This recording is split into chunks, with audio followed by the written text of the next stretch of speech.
Hi, Teri here from Stamping Magic. Welcome back to my channel. Today I'm going to be creating 4 cards, all using the same technique.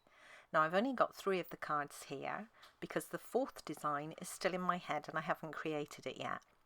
So you'll see me do that in this video. The technique I'm using is the baby wipe ink pad technique. This first design is very simple and it would be perfect if you had to make multiple cards quickly.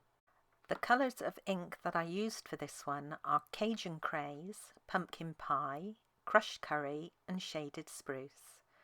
Now I used different ones for this second design, but I'm going to be using the same colours today, so I'll go through those later. I love how the colours came out on this card, which is why I'm going to use the same ones today. But again, the design is quite simple. Now for the third design, the colours I used were the same as for the first one. Again, another very simple card. Right, let's get started. These are all the measurements you need for all the elements required to create this project. So if you're interested in reproducing it, take a screenshot so you can refer to it later. Here is the Soft Seedlings stamp set. Now this set is perfect for the technique I'll be using today. I'm using the large leaf image, the hello and the for you sentiment. For the other 2 cards, I'm going to use this large happy birthday from the Go-To Greetings set for one, and for the other, the happy birthday from the Peaceful Moments stamp set. You want to have some sort of plastic ready to rest your ink pad on, and I'm just using this sheet of Perspex, but you could use anything. A Tupperware dish would work fine. Now I use 2 wet wipes to create my ink pad. Some people use more, some only use 1. I'm going to fold each of them in half and stack one on top of the other. The re-inker colours that I'm using are Crushed Curry, Real Red, Pumpkin Pie, Garden Green and Rich Raspberry. They all come from the Regals collection and are perfect as autumn colours. I'm going to start with the Crushed Curry re-inker and I'm going to put down quite a bit of this as this is my contrast colour for all the cards. Next is Real Red and I was planning to use this as my card base colour, but it didn't quite work out that way when I did my stamping. Next is Garden Green, then Pumpkin Pie, and finally Rich Raspberry, and this colour showed up more than the red, which is why I switched my card base colour. You want to let the ink pad sit for just a minute or 2 to let the colours spread slightly. You don't want to move the stamp around a lot on the ink pad because this can muddy the colours somewhat. I need 3 full images that I will cut out by hand for my cards, but I'm going to stamp 4 because I don't think I'll use that first image. These leaves have stamped beautifully. I love how these colours go together. For the first 2 card designs, I'm going to stamp directly onto the front basic white panel. And for this first design, I'm going to cover the whole panel. Now you really want to clean your stamp after you've used it each time. I forgot the first 2 times, but it was fine, it worked out okay. But this will stop your colours muddying. As you can see, I was lucky and mine stayed nice and bright. So I've just covered the whole panel. The next design is even simpler because I just need to stamp the image once, and this is in the centre towards the top of the panel. I've now stamped everything I need for my 4 cards, but there's still a lot of ink left on this ink pad, So I'm not going to waste it, I'm going to continue stamping. Now when you get to the stage where the ink pad gets a little bit dry, all you need to do is spritz it with some water and that will reactivate the ink so you can keep going.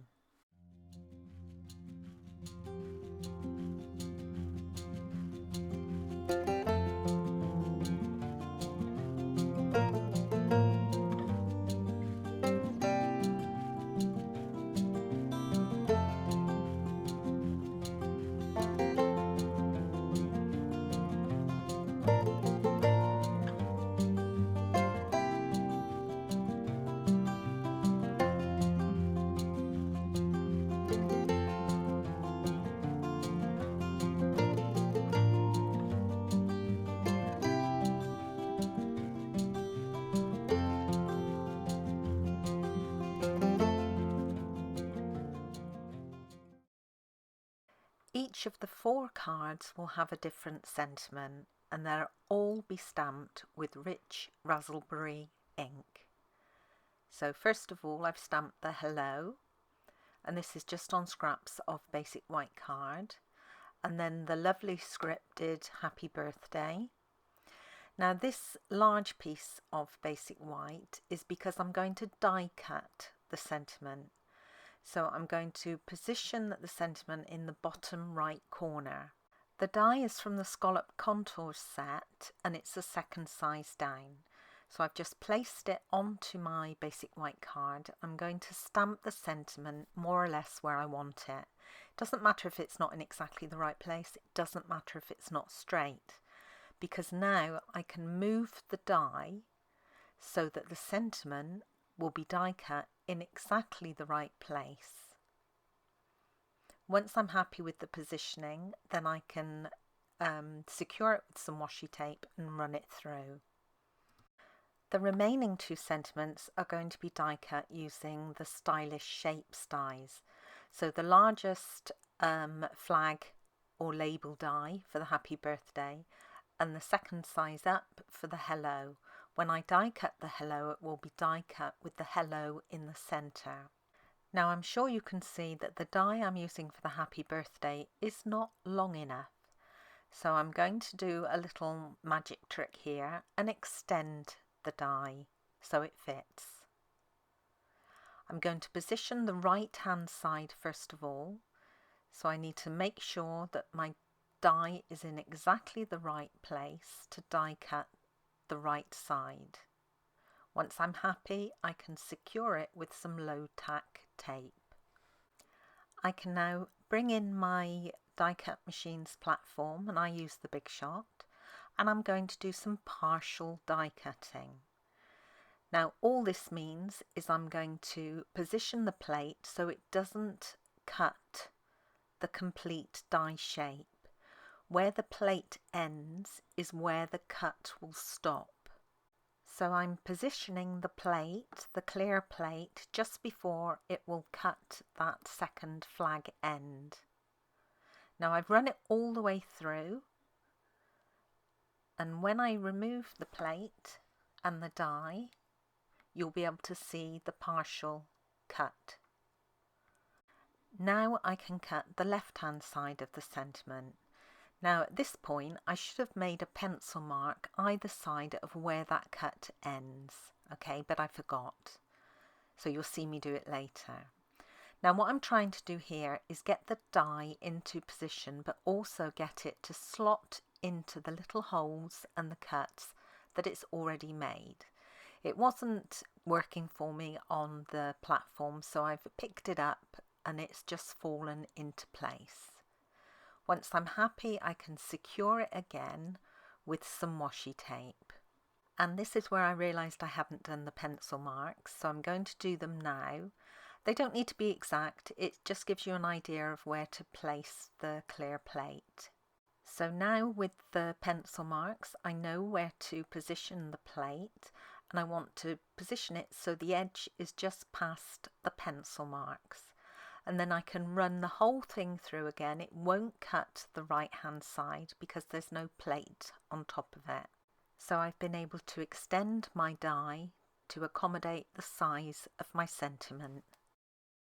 I'm using my stamper artist to help me stamp my final sentiment. So I've positioned my front panel and then I've covered it with a piece of acetate. I'm going to do a dummy run. I've positioned my stamp onto the acetate and then I can pick it up with the plate and just check that it's straight before inking it up and stamping it down. If I'm not happy with the placement, then I can go again. So I've cleaned off my stamp, I've moved my stamp just up higher slightly, cleaned off the acetate, ink up my stamp and stamp it down again. And this time I was happy, so I can remove the acetate, ink up my stamp once more and stamp it on the card. The sentiment that I die cut using one of the scallop contour dies and the remaining basic white panel have each been embossed using the Leaf Fall 3D embossing folder. And this folder is absolutely gorgeous.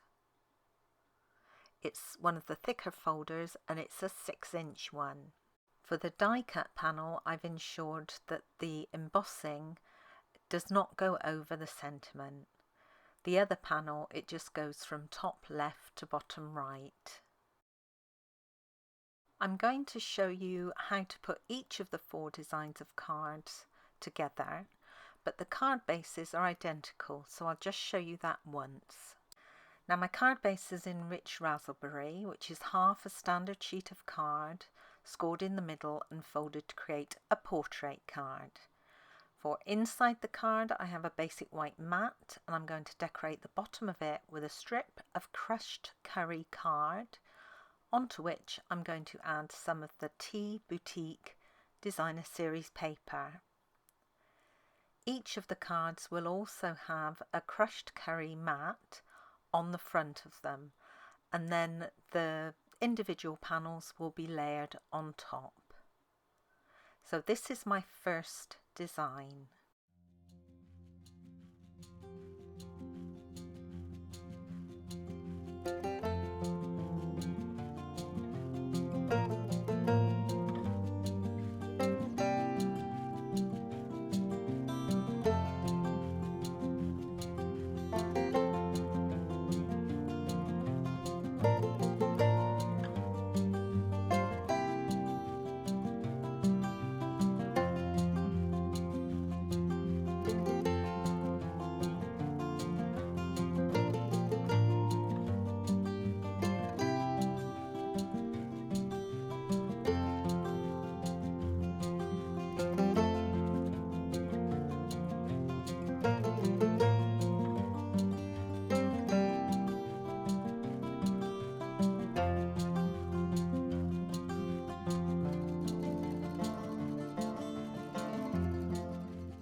For my second design, I have my completed card base, my crushed curry mat, my front panel, then I've got my sentiment and 5 lengths of linen thread, and I've just cut these so they're a little bit longer than the width of my card, with enough spare to wrap round the back. The first thing I'm going to do is mark the position for the hole on the sentiment, and then I'm going to punch this using my crocodile, the smaller hole punch, which is 1/8 of an inch. I have another length of linen thread. This is about 10 inches or 25 centimeters. I'm going to fold this in half so one end creates the loop. Then I'm going to thread that loop through the hole, open it up, and then pull the ends through the loop and carefully pull it tight. You don't want this to tear. And that's my tag for the front of my card. Now I've also added 2 dimensionals on the back.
For my third design, I have my card base, my Crush Curry mat.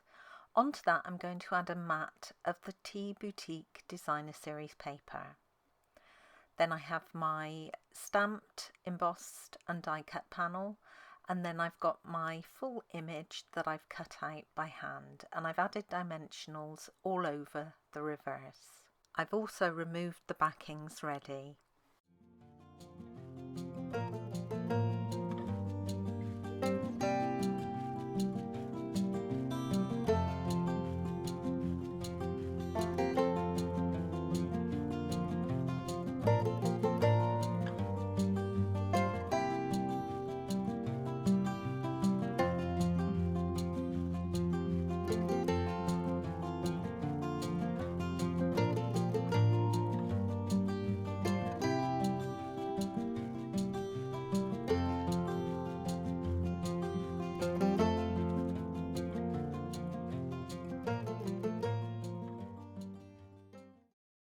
And this is my fourth and final design. I've got my card base, my Crush Curry mat, my embossed front panel. I've hand cut out two of the large leaves that I stamped first of all, and I've added dimensionals just to the top of the points. Then I've got my sentiment and I've added dimensionals onto the back of that. And I've also hand cut out two of the little seed head things from one of the large leaves.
And that's all my cards complete.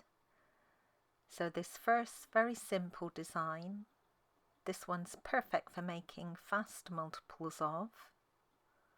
Once you've lined up that sentiment on the Stamper Artist, you can just stamp it on all the cards that you have on that design. Now this is one of my favourites because you see so much of the colour on those leaves. And I love having that sentiment on an angle. The next two are also beautiful. In fact, they're all beautiful. I love this technique, especially using the Regal's colours. And my final design came out really well. I had an idea what I wanted, but I wasn't quite sure what it would look like, and it's beautiful. Now you did see me stamp quite a few other panels while I was making the first two designs, so I'm going to show you the cards that I created using those. I made 8 altogether. Some I used real red card bases for, if the colours in the image seem to be more red, and the rest I used rich raspberry.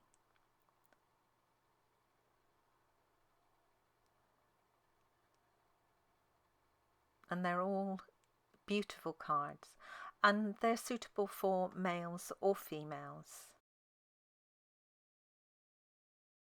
So those are my additional ones, and these are my original ones.